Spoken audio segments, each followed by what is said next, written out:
time with me.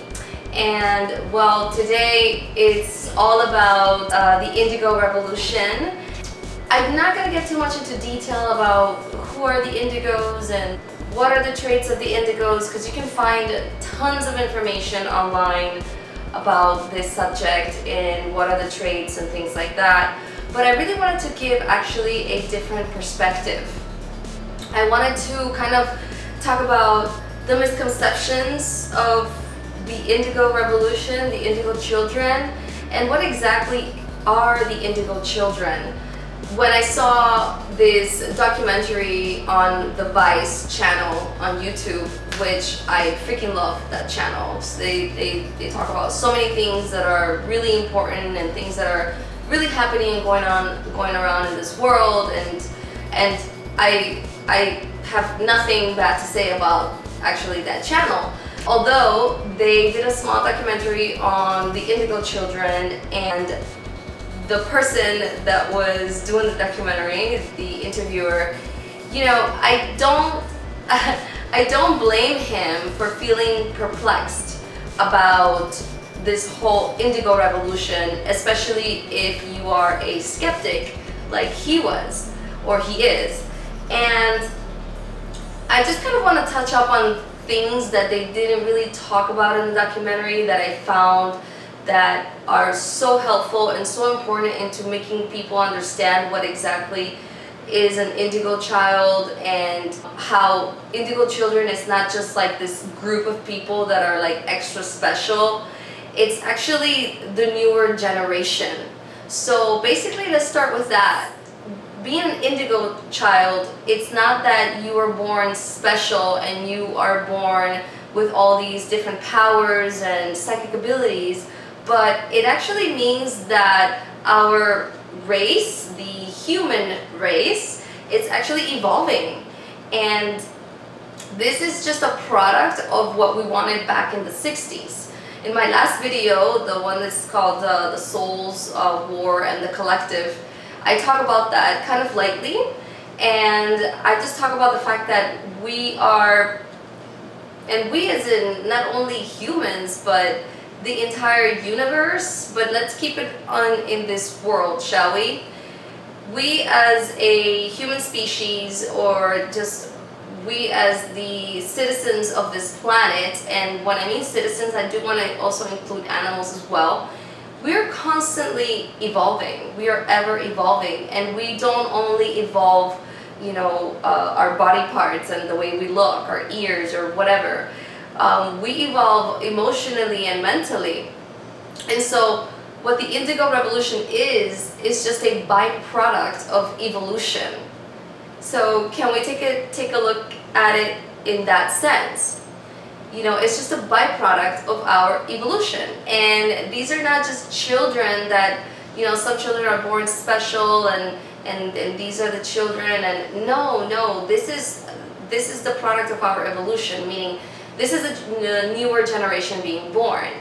And actually, there's even a newer generation being born, which are the Crystal Children. But I'm not going to get too into that, and at least not right now. And with the Indigo Children, it's like we're all Indigos, especially if you're a millennial. If you were born after 1978, or at least in the mid-1970s, most likely you're an Indigo. And these are just kind of like the light warriors. These are the light warriors. These are people that are here to kind of establish a new order into this world. I get this information not only through my readings, but I really get this information from my own experiences, from my own sessions with people, from helping people travel outside of this dimension and finding out these universal truths. So this is not something that I'm just kind of making up, or this is not something that I just necessarily read in a book, but I know for a fact before I came down into this earth that my name, we all have, you know, it's so hard to explain in a way. Like, there was a point during a session where before we came down, you are looking into the earth, and everybody's excited, all these souls are excited to come into human bodies, and there are names. There were names, and these names had your names, and had my names, and it had my date of birth, and even my date of death. And it said, you know, what kind of light being I am. And I know I am an indigo child, but it doesn't say you're an indigo child. It said light warrior. And so I definitely consider the Indigo Revolution to be the light warriors, to be the ones that kind of clean up house after all this mess that has been going around for years. And this is just a result of the 1960s. In the 1960s, when we wanted peace, we wanted to just stop the wars. We had already gone through World War I, World War II, and I think people finally kind of, and what I mean people is really the collective, the whole energetics of this entire world. We wanted to have more peace, and I do understand when people say, well, there's still shootings, there's still a lot of things going on, and yes, there will be. But what happens is that when people go through tragedies, it brings us closer as a community. So this is why we have these very unfortunate tragedies. There's still a huge lack of compassion that we're still experiencing. And so this is what I mean about the indigo children being born.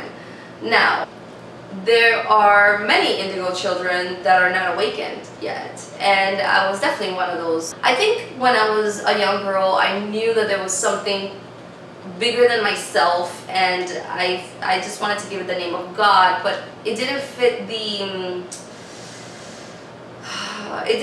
the religious aspect of what I was learning about God.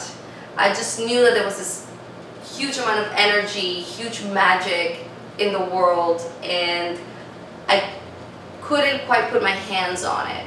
So that's how I felt as a child.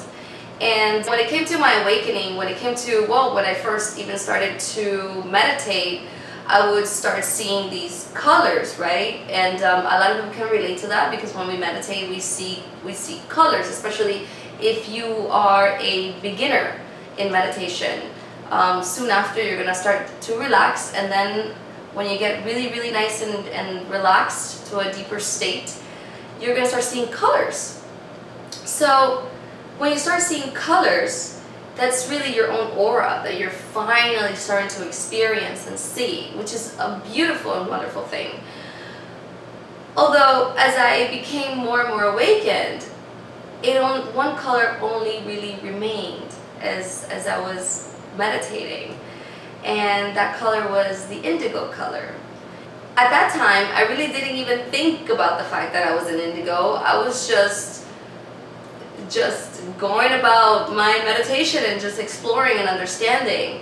But I really do believe that the more we meditate, the more we start to understand who we are as a spiritual being, as an emotional being, and as a human being. And we start to really fall into our purpose, whether you want to call yourself an indigo child, a star seed, a crystal child. And so I just kind of want to clear out what this whole indigo revolution is. Indigos have been around for a long time, and many of us are indigos as well, and a lot of us are just not awakened yet.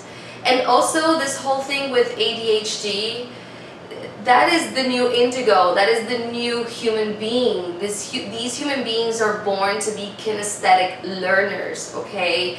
What's a kinesthetic learner? It's a learner that learns with movement. It's a being that likes to be outside, that likes to be in nature, that likes to talk, that is in their own head and figuring things out in their own head in a creative way. This is why a lot of indigo children are into the arts, because we're actually going back into the arts. And what is the arts? It's creativity, it's creation, it's thinking with the heart, right? So just think about it like that.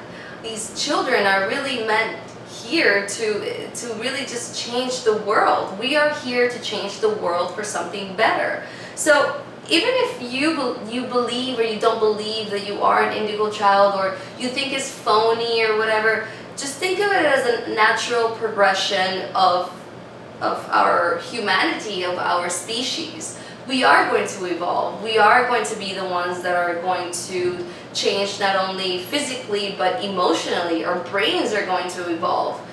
We are accessing now more and more into our subconscious through dreams or through intuitive guidance as we go about our day. So this is what the Indigo Children are here. These are like the first leaders. These are the leaders of our time. When it comes to the Crystal Children, this is the generation after the Indigo Children. These are actually children that tend to be more soft. They tend to be even more so connected because they're vibrating at a frequency where they don't need to be so hyper anymore, right? They don't need to be so dyslexic or ADD like myself. And by the way, dyslexia, it's actually a gift. Dyslexia, what really is thinking in pictures, is people that think in pictures. And when we write, we think of the word, but people that are dyslexic, we picture what we're writing. And this used to happen to me so much, and it still does. I mean, I'm super dyslexic, by the way. I'm very ADHD, I'm very dyslexic, but instead of being hard on myself, like, I stopped being hard on myself, because I feel like those moments that I got distracted, I feel like I did learn something. There's something that I learned that I'm bringing back to my work. And then when I go back to my work, I'm like, oh my God, this is why I was distracted. And when you write as somebody who's dyslexic, you're thinking in pictures. And guess what? There are some words that there's no literal picture to that.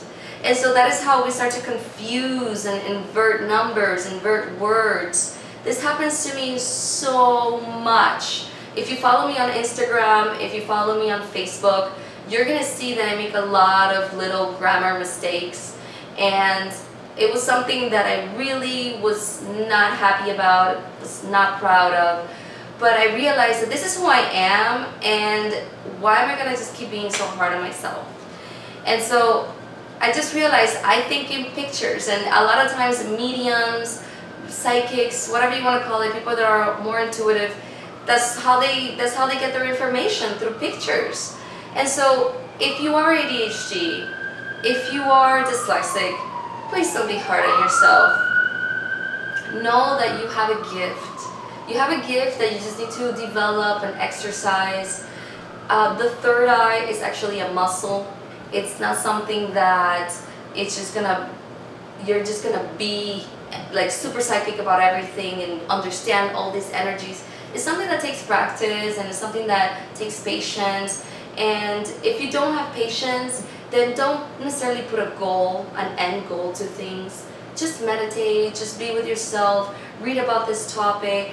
I'm so happy that I'm actually giving some light into this, because I feel like there's a lot of people that are confused about what this whole Indigo Revolution is. I just want to make sure that I say that everybody's an indigo. We are all indigos. And I'm talking about more like our generation, the millennials. We are all indigos. It is our birthright to be intuitive. It is our birthright to be connected with all that is. It is our birthright to understand what God really is. And through this deeper understanding, our lives can be so much easier. Our life can be a blessing. You know what it is to understand the energies of the universe and apply it to your everyday life? My life right now is filled with so much abundance and so many blessings that I am just beyond grateful and thankful. Like, I am so happy to be part of this world and to be part of this generation, and to be so young and to spread the word and to tell people, hey, listen, you can be happy, you can be connected. There is so much magic out there. There is so much more going on. And so I just kind of wanted to reinforce that and to maybe give you some encouragement into thinking that you're not different, or maybe so-and-so is an indigo and so-and-so is not an indigo.